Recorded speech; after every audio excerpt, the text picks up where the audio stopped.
বাবা মানুষ থাকে না, সবসময় দোষারোপ করে যেতাম।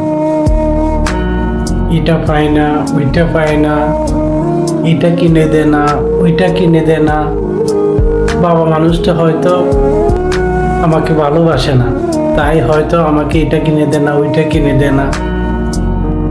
আজ আমি যখন বাবার জায়গায় আসছি তখন বুঝতেছি যে আসলে বাবা মানুষটা কতটা নিজের সাথে নিজে যুদ্ধ করে ছেলে সন্তানকে মানুষ করে, ছেলে সন্তানকে বেশটা দিয়ে ভালোবাসে।